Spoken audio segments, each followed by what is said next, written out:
What's up, ladies and gentlemen? Today we are going to be talking about the rules of Appalachia. Recently, several people have sent me videos that have been circulating of people explaining the rules of Appalachia, and these are essentially survival tips that you have to know in order to survive in the Appalachian Mountains. For those of you who don't know, I am the best Virginian. I have lived my entire life in West Virginia in the heart of the Appalachian Mountains, and today I'm going to be looking at these rules and breaking down if they are good advice or not.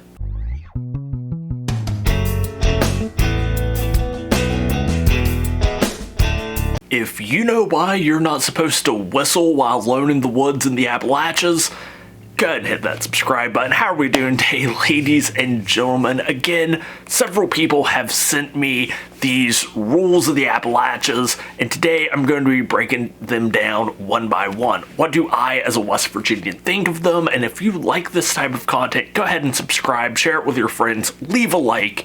Really helps me out in the channel, and the bigger the channel is, the more likely I am to bring you more content like this. So let's make it happen. 2024, let's grow the channel. But let's get right into it. The first rule of the Appalachians is if you see something weird while in the woods of the Appalachians, no you didn't. So a lot of the rules are like this, and they make a lot more sense if you think of them in the context as I was kind of raised, I was kind of taught these rules.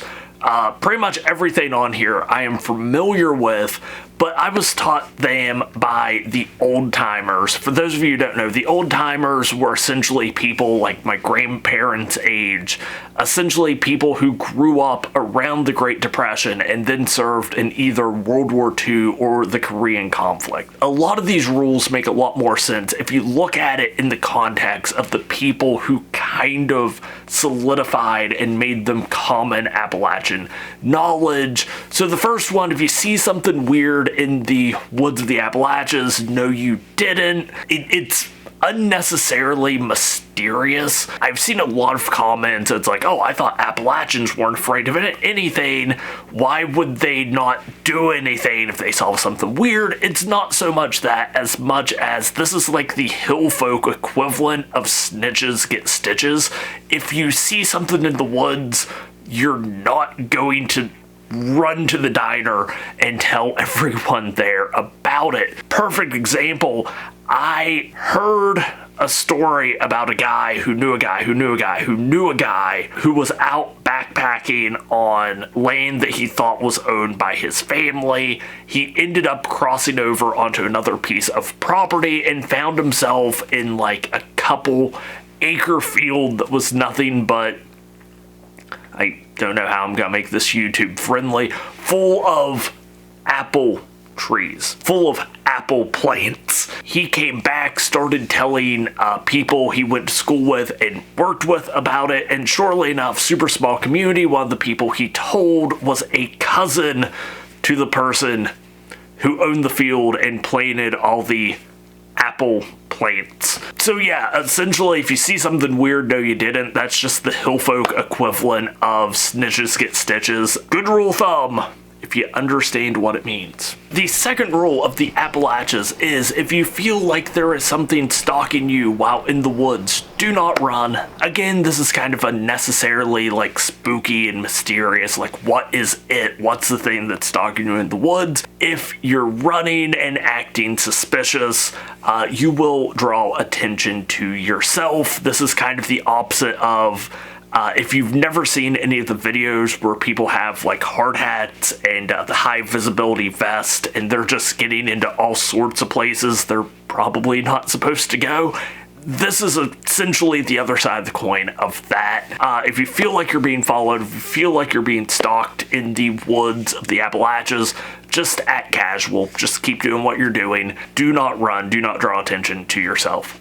Just slowly make your way out of the area and proceed as normal. Rule number 3, a lot like rule number 1, if you hear someone call your name while out in the Appalachians, No, you did not hear anything. There's a lot of folklore that kind of backs it up, kind of talks about it. A lot of old wives' tales are about people like being woken up in the middle of the night, hearing either their name being called or cries for help coming from voices that sound like friends, family members. In some cases, it's individuals who have passed away like decades before, like people who had friends pass away when they were super young, hearing them calling for help like decades later. Yeah, if you're ever out in the middle of the woods in a cabin and you're woken up by someone yelling your name, ignore it. Just best thing to do. And this actually happened one time when I was on a camping trip with some friends. We were staying at a cabin, and I remember I fell asleep on the front porch, and I was looking out, and I thought I saw a pair of eyes in the woods, maybe 70, 80 yards away, like staring at me. And I'm like, I don't like that. So I stand up and I go inside, and I'm like, okay, how many people did I come out here with? I think there were 5 of us. 1, 2, 3, 4. Yep, everyone's here. Everyone's accounted for. And then I'm like, wait a second. And I recount because, again, let me know down in the comments, which would be scarier, having not enough people in that situation or having too many people in that situation. In my opinion, equally terrifying. I'd like to know your thoughts on it. Yeah, if you hear things calling your name from the woods, cries for help from the woods, babies crying in the woods, do not go and investigate alone. I'm not your mom, I can't tell you what to do. But the other weird thing is, if you choose to investigate and it sounds like the calls are getting further away from you, another common trope in Appalachian folklore is the further away it sounds, the closer it actually is. So if it sounds like it's getting further and further away from you, you're actually in more danger because it's actually very close to you. Have fun sleeping after watching this video. So rule number 4 is a lot like rule number 3. Basically, if you are in the woods in the Appalachians, you should never whistle. And if you hear whistling, you should never whistle back. And again, learning these rules from the old timers, I wish I would have gotten into making videos 10, 15 years ago when a lot of those guys were still alive. During the Great Depression, meat was super uncommon. Actually, also during World War II, when meat was being rationed, it was super uncommon. So a lot of people partook in sustenance hunting, which is basically going out into the woods and getting whatever types of wild meat that you can. Deer, raccoon, possum, squirrel, rabbit. I mean, starting in the early 1910s all the way up into, the mid-late 1940s. So if you're living and basically surviving off of whatever you're able to scrounge up in the woods, whistling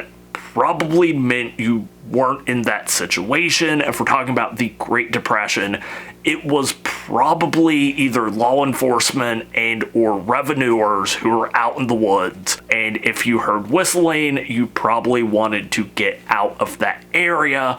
Or if you were going to, let's say, your illegal moonshine still, you probably didn't want to whistle on your way there or your way back, just in case people were following you. So yes, if you are in the woods of Appalachia and you hear whistling, don't whistle back, especially if you're doing anything sketchy. You should probably avoid whistling. Rule number 5.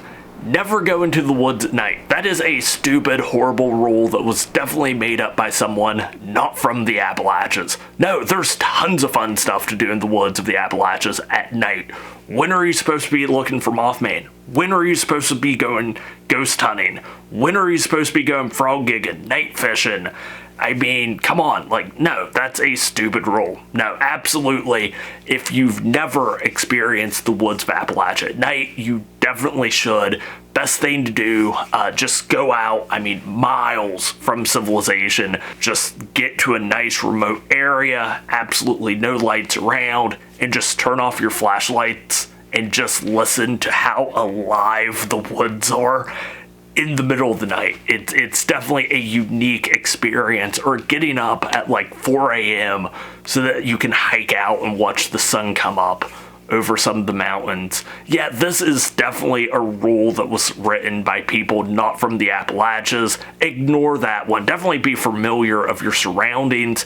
Definitely good to have a friend with you. Definitely experience the woods at night. It's a fun experience. Rule number 6, lock your doors and never leave your windows open, even in the summertime. I know where this is coming from. I know probably the origins of this rule. Number 1, it is always smart to lock your doors, but the window part, there have been several times I have been camping out in like cabins and places. Of course, it's the middle of the summer, it's super hot, we leave the windows open, and we wake up the next morning and there's just a moth like the size of my hand just hanging out on the wall, and it's like, that thing's huge.